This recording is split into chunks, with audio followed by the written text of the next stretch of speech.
Bienvenidos una vez más a la mesa. Hemos dialogado telefónicamente hace pocos días sobre un tema considerablemente complejo, que es el asunto del distrito múltiple, que como parte de una reforma del sistema electoral en su conjunto. Quizás sea interesante notar, Fernando, hoy día en una encuesta de opinión pública realizada por Apoyo, se ha recogido la opinión de la calle, de los limeños, digamos, sobre 4 aspectos de este tema. Los tenemos aquí en un cuadro que podemos mostrar a los televidentes.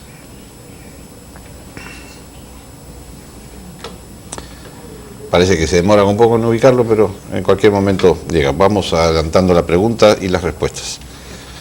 La pregunta de la encuesta es la siguiente. Recientemente la Comisión Presidencial para el Fortalecimiento de la Democracia presentó una serie de modificaciones en el sistema electoral. ¿Está usted de acuerdo o en desacuerdo con los siguientes 4 asuntos? Primero, sobre el cargo de un congresista que sería de máximo 2 periodos consecutivos. Es decir, recordemos, la propuesta consiste en que un congresista solo podría ser reelegido una vez. Es decir, 5 años más 5 años. Luego tendría que retirarse y volver en todo caso.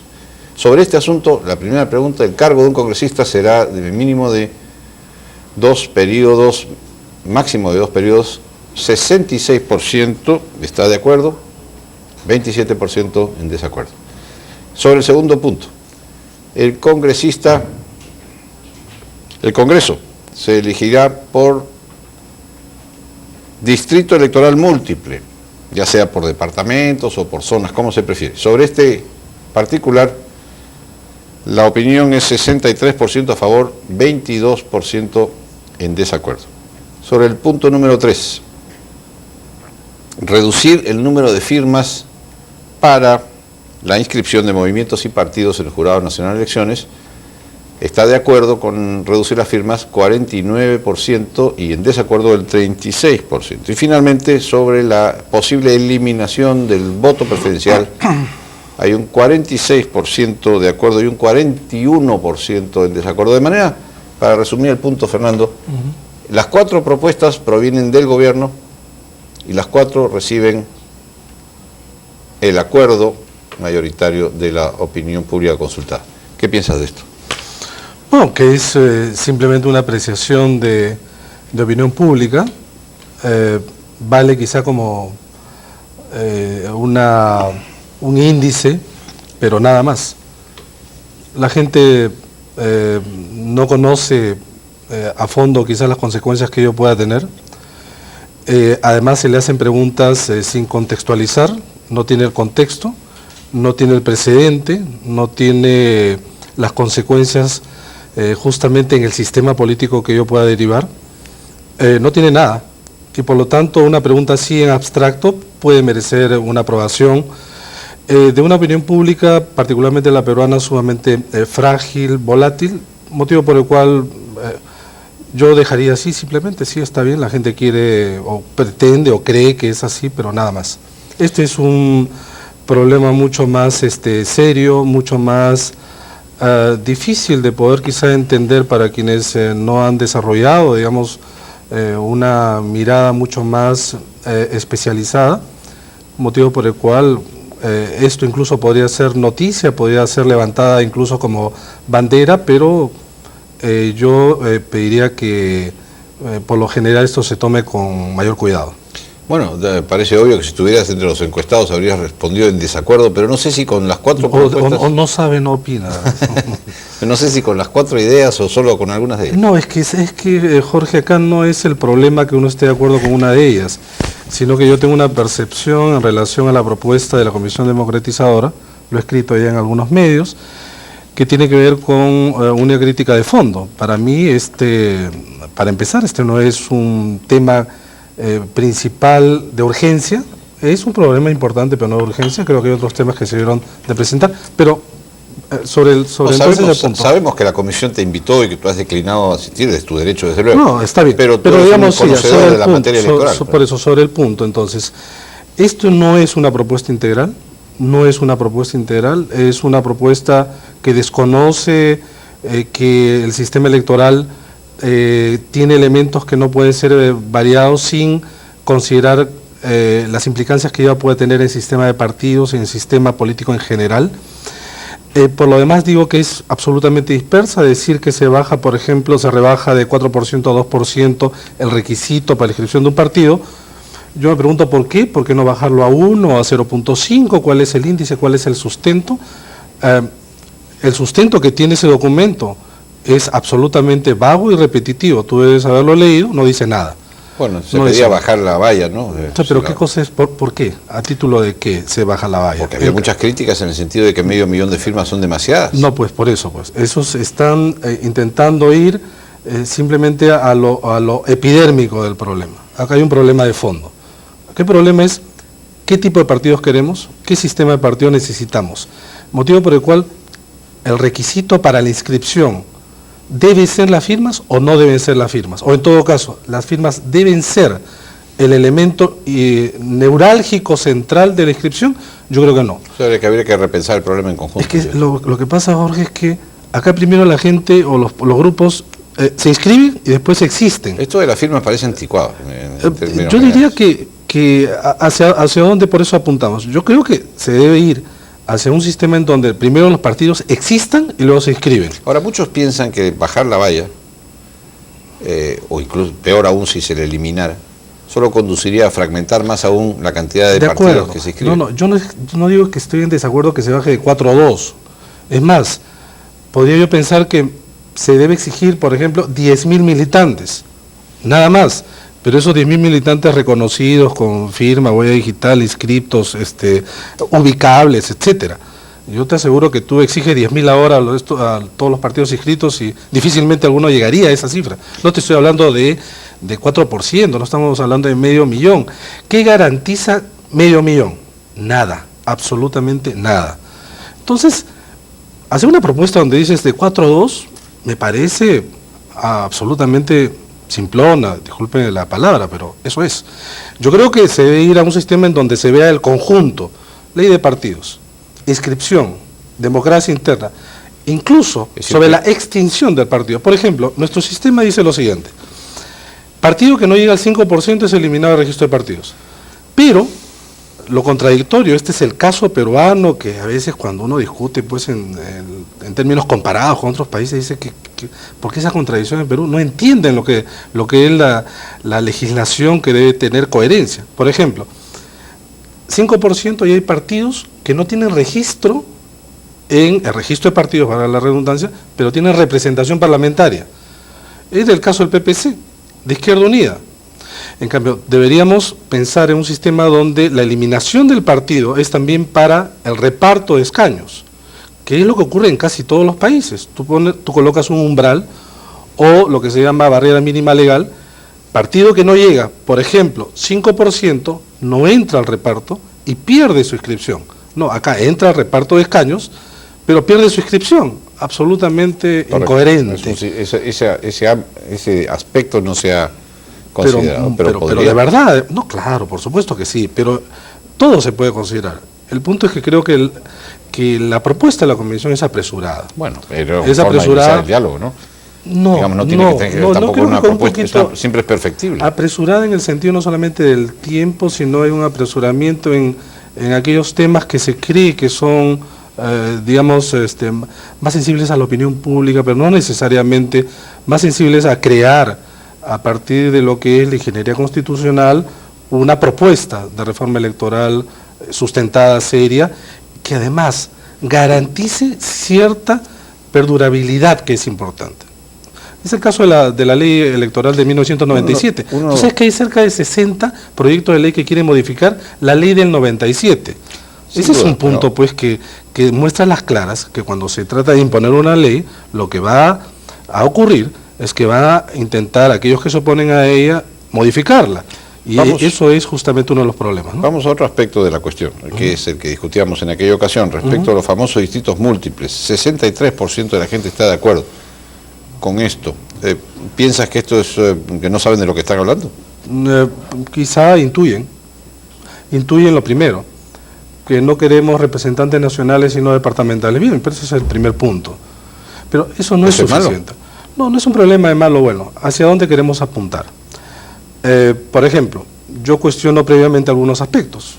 Tamaño del Parlamento, 120. Cuestiono incluso la unicameralidad del Parlamento. Para mí este debe ser el momento en que hay que discutir a fondo, en forma seria, estos aspectos.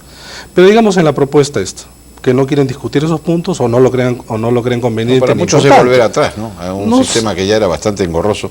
Pero por favor, qué engorroso es. Para muchos la bicameralidad era simplemente innecesaria. Dime un país de democracia estable que no tenga bicameralidad. Ninguno. Bien, muchos piensan, por otra parte, ¿no es cierto?, que tener dos cámaras es una forma de darle, digamos, de consultar las cosas con la almohada, para decirlo de alguna manera, pero de darle un poco de tiempo a la Jorge, no hay ninguna democracia estable, importante en el mundo que no tenga dos cámaras. Sí, no quiero entrar en esa discusión. Lo que importa es el distrito electoral. Puede ser a nivel provincial, puede ser a nivel departamental. Con un tamaño de parlamento de 120, que es el tamaño de parlamento del siglo pasado en el Perú, ese tipo de tamaño de parlamento con una población como la nuestra, tú tienes muy poca capacidad para dividir. Pero supongamos que llegamos a un parlamento de las características que están colocando ellos. Se reparte el número de parlamentarios de acuerdo a la población. Es decir, a cada departamento tiene un número de parlamentarios. A Cajamarca, que tiene mucha población, tendrá 5 representantes, la Libertad tendrá uno. Claro. Así. El punto no es el tipo de distrito electoral, ese no es la discusión con la propuesta, sino el tipo de elección. ¿Quién gana las bancadas o de qué manera se ganan las bancadas? La propuesta de la comisión es que, supongamos la Libertad, tiene 7 escaños. El partido, se presentan, digamos, 5 listas. El partido que supere el 50% más 1 de los votos se lleva los 7. Exacto. Hemos pasado del sistema proporcional a esto se llama sistema de mayoría. Si ningún partido supera el 50% más 1, se va a una segunda vuelta, las 2 listas. Quien gana, se lleva todo. Esa es la ley del sistema mayoritario. Quien gana, se lleva todo. Bueno, estos sistemas, Jorge, son los sistemas imperfectos del siglo XIX. El siglo XX fue el tránsito de estos sistemas de mayoría a sistemas proporcionales. Y aquellos países que mantuvieron el sistema de mayoría hicieron que el conjunto de su país se distribuyera en unidades, en circunscripciones o distritos electorales de 1, como el caso del mundo anglosajón, Estados Unidos, Inglaterra, Nueva Zelanda, etcétera. Entonces, de alguna manera se reduce esa ganancia totalizadora. Si ganas, ganas, pero ¿cuánto ganas? 1. Pero en el caso que se coloca acá la Comisión Democratizadora, es que si se gana, el partido que gana, gana un montón. Bueno, gana todo y evita que el resto tenga algo en esa circunscripción. Entonces, puede ocurrir que un partido político tenga el 100% de las bancadas sin tener el 100% de los votos. Y la simulación que yo he hecho, creo que te lo comentamos por teléfono, es que en la primera vuelta del año 95, es decir, este parlamento que está por fenecer, en la primera vuelta, Cambio 90 hubiera capturado 65 bancadas. Pasaba la segunda vuelta, 55 bancadas. De esas 55 bancadas, de seguro que las ganaba todas, porque el segundo, en casi todos los departamentos, era UPP disminuido. Con el 62% de los votos obtenía el 100% de las bancadas. Sí, yo te entiendo, mayoría, eso es lo que se llama en la sistemática electoral, crear mayorías artificiales. No es artificial. Lo que ocurre es artificial, eso es lo que digo, lo que se denomina en la sistemática electoral. Entiendo que se denomina así, pero yo lo que veo es artificial, ¿sabes por qué? Porque no hay una relación entre votos y escaños. Permíteme señalarte solamente una cosa. Me da la impresión de que eso está pensado para que el gobierno tenga mayoría en el Congreso, casi siempre, lo cual no es malo. No. Porque sucede más bien que en nuestro país, por falta de un buen mecanismo de solución de conflictos entre el Ejecutivo y el Legislativo, cuando el Ejecutivo no ha tenido mayoría en el Congreso, se han producido golpes militares, se han producido situaciones de autogolpe, se han producido toda clase de interrupciones de la democracia. Absolutamente de acuerdo. Entonces... pero el diagnóstico parcial, pues, porque por un lado, no, parcial, ¿sabes en qué sentido? Tú tienes, cuando no tienes mayoría en el Congreso es opositor. Ha ocurrido. Pero cuando tienes mayoría en el Congreso, tu Congreso es absolutamente subordinado y no sirve. Pero si eso es lo que el pueblo ha decidido. No, no es un problema del pueblo, pero también al revés. ¿Por qué debe sorprenderse que la mayoría haga lo que el gobierno cree? Pero entonces al revés también es válido, pues, la tesis. Cuando el pueblo vota a favor de un Congreso contrario, que se debe oponer tal cual. Es que estamos hablando efectivamente sobre cómo apuntar a la gobernabilidad. Puede propiciar una cosa o la otra. Así es. Pero el punto, Jorge, es que existen otros mecanismos como para llevar a posibilitar, por un lado, que el gobierno pueda acceder a mayoría. Dos, que los partidos realmente existentes y de realizamiento tengan presencia política real y que apuntemos a un sistema más duradero. Esa es otra cosa. Lo que acá se está proponiendo es algo absolutamente desintegrado, parcial, e intentar, como si fuera el punto que les interesa, dar mayorías a como dé lugar. ¿Eso sabes lo que provocaría? Podrías tener probablemente un partido que tenga el 100%. Lo único que harías, ¿sabes qué? Es al contrario, provocar una oposición extraparlamentaria mucho más fuerte. Yo creo que eso que sería el remedio sería peor que la enfermedad. Yo hablaba de mayoría, ya de 100% eso ya de tu cosecha, porque no es cosecha, Jorge, es aplicando, no es cosecha. Un poco voluntariosos, digamos. No, de ninguna manera. Tú aplicas lo que yo te estoy diciendo a la del 95 y te vas a ver con el mismo resultado. Bueno, dejémoslo ahí. Solamente quiero señalarte una cosa más. Sí. Es obvio que tienes mucho que decir sobre esto. Entonces, ¿por qué no dialogar con la gente que ha preparado ese proyecto con el objeto de mejorarlo? Absolutamente. ¿De qué depende? ¿De quién lo convoque? Si te convoca la misión de la OEA, ¿te parece mejor que si te convoca la Comisión de Democratización? No, si es que no solamente a mí, sino gente que puede, digamos, colaborar en todo esto, es que estén en una mesa efectivamente de diálogo, esa política, esta mesa de diálogo, aquellas partes que no solamente están involucradas, sino que tienen existencia real y representación con independencia de los gustos del otro. De la misma manera que la oposición no va a poder trabajar sin tener en cuenta al gobierno, el gobierno no puede dejar de reconocer que existe una oposición que tiene importancia en este país, y la OEA puede jugar el papel de negociador. Yo creo que solamente con la confluencia de este tipo de fuerzas se puede llegar, y el acuerdo, a reformas efectivas y duraderas. Por eso es que creo que lamentablemente la iniciativa de la Comisión Democratizadora no solamente no ha tenido eco, sino que puede ir al fracaso. Y ese es un serio problema que podemos arrastrar todos en su conjunto. Bueno, difícilmente puede fracasar, porque al fin y al cabo las decisiones... Difícilmente puede fracasar. Sí, porque al fin y al cabo las decisiones las va a tomar el Congreso, de una forma u otra. La Comisión alcanzará pues propuestas. Pero, perdón, estamos hablando más o menos elaboradas. Yo cuando hablo de cierto éxito, no es que se dé una ley, sino que esto sea perdurable y realmente sirva para la institucionalidad y gobernabilidad del país. Que eso dependerá del Congreso. Pero en todo caso, lo que se le alcance al Congreso puede ser gran parte de la labor avanzada, y creo que en ese sentido, pues, gente como tú, básicamente, que conoce de cerca y de dentro las múltiples posibilidades que existen en torno a cómo ajustar un sistema electoral a las necesidades del país, pues tiene que encontrar la forma de colaborar. Es mi opinión y mi deseo, en todo caso. Pero yo también espero, y es mi deseo, que se llegue a un punto de encuentro en donde creo que no va a haber posibilidad de resistencias a colaborar, por el contrario. Bien, mil gracias, Fernando. Gracias a ti. Un gusto tenerte aquí una vez más. De todas maneras. Ya volvemos.